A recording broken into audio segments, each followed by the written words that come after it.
शादी के पहले से ही विभा को कपड़े धोने का बड़ा शौक था। कभी नल के नीचे तो कभी तालाब के पास। अरे मेरी नीली वाली लुंगी नहीं दिख रही है। विभा की अम्मा, कहाँ रखी है लुंगी? अरे वो तो विभा ने परसों ही धोकर रखी थी आपकी अलमारी में, देखो वहीं होगी।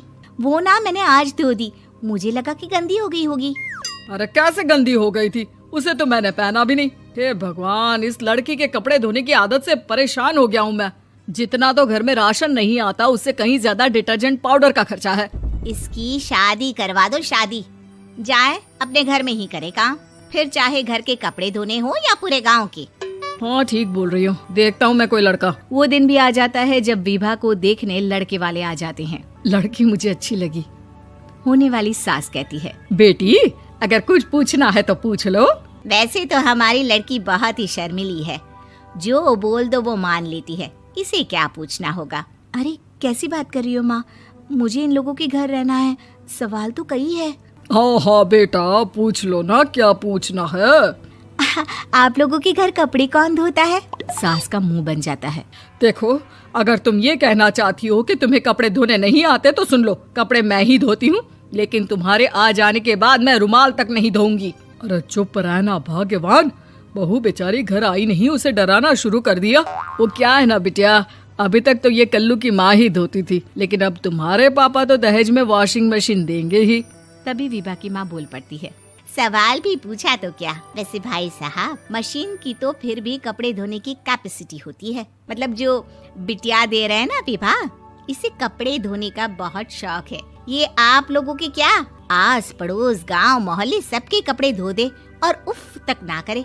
बाहर देखा नहीं आपने कितने कपड़े सूख रहे हैं, सब हमारी बिटिया ने ही तो धोए हैं। बस भी करो ना माँ, शर्म आ रही इतनी तारीफ सुनकर। और तो और एक दाग निकाल कर दिखाओ तो मान जाऊं। हाँ अच्छा, माफ करना बेटा, मैंने गलत समझा, हमें तो रिश्ता बहुत पसंद है। और ऐसे जुड़ जाता है रिश्ता कपड़े धोने का शौक रखने वाली विभा का। उसकी शादी हो जाती है कोयला फैक्ट्री में काम करने वाले कल्लू के साथ। शादी के बाद अचानक विभा चिल्लाती हुई सास के पास आती है। सासू माँ, अरे सासू माँ कहाँ है आप? ये तो धोखा है, धोखा दिया आप लोगों ने मुझे। इसे ससुर के चक्कर के बारे में पता चल गया। अरे तो उसमें तुझे क्यों धोखा मिला है? अरे नल में पानी नहीं आता, कपड़े कैसे कब धुलेंगे? अच्छा, तू पानी नहीं आ रहा उसकी बात कर रही है। तो आपने क्या सोचा? कुछ नहीं। अच्छा, तेरी माँ ने कहा था कि कपड़े धोने का शौक है तुझे, याद आया मुझे। शौक बोलकर कपड़े धोने वाले मेरे जुनून को कम ना आके सासू माँ, कपड़ा धोना मेरा गुरूर है।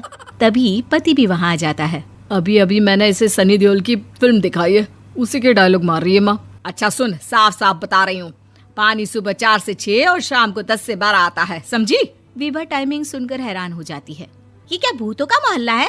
सुबह 4 बजे उठकर कौन कपड़े धोता है? 4 बजे टंकी में पानी जाता है, फिर सारा दिन धोना ना, किसने मना किया? अरे कैसी बात कर रही हैं? 200 लीटर की टंकी में कितने कपड़े धो लूंगी मैं, सुबह ही उठ जाऊंगी मैं। अब क्या था, विभा सुबह 4 से लेकर रात के 12 बजे तक कपड़े ही धोती रहती। एक रोज सास पड़ोस से निकलकर कहीं जा रही होती है कि साथ वाली कहती है, हाँ कल्लू की माँ, जरा ये बताओ कि 2 साड़ी है, 2 ब्लाउज और एक पेटीकोट और एक नाड़े वाला लंबा कच्छा। हाँ तो? अरे तो क्या, कितना लोगी धुलाई ये बताओ। धोबन दिख रहे हैं हम क्या? हमारे पति सरकारी नौकरी से अभी रिटायर हुए हैं और बेटा सुपरवाइजर है कोयला फैक्ट्री में। धोबन समझ रखा है हमें?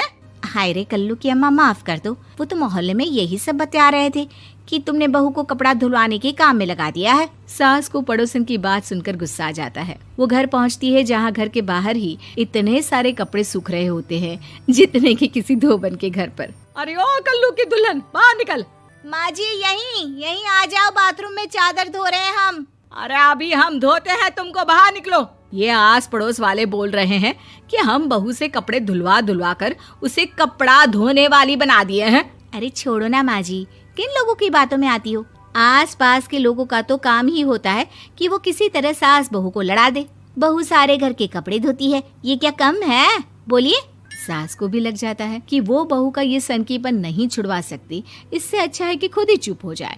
एक रोज सास और बहू मंदिर जाते हैं, जहाँ सास की साड़ी वहाँ खड़ी भीख मांगने वाली से मिलती है। माँ जी क्या बात है, आपकी साड़ी उस भिखारन से कितनी मिल रही है ना? हाँ हाँ देखो तो, दोनों की साड़ी मिल रही है। क्या बात है कल्लू की अम्मा, तुम खुद को तो अफसर की बीवी बताती हो और ऐसी सिंपल सी प्लेन साड़ी पहनकर घूमती हो। सिंपल और प्लेन नहीं है ये साड़ी। तो क्या सोने के धागे से फूल बने हैं? कुछ भी सासू माँ, कुछ भी। हाँ बने थे इस साड़ी में सोने के धागे से फूल। मेरे पति लेकर आए थे मद्रास से स्पेशली मेरे लिए 10,000 की। ताहे भाई साहब इस भिखारन के लिए भी सेम टू सेम साड़ी लेकर आए होंगे 10,000 की। सास उस वक्त तो कुछ नहीं कहती, लेकिन बहू के साथ घर आती है और अलमारी से एल्बम निकाल कर लाती है। ये साड़ी देख रही है, ये वही साड़ी है जिसे मैंने अभी पहना था। इस साड़ी में ये जो चमकदार फूल दिख रहे हैं ना, ये सोने के धागों से काढ़े गए हैं।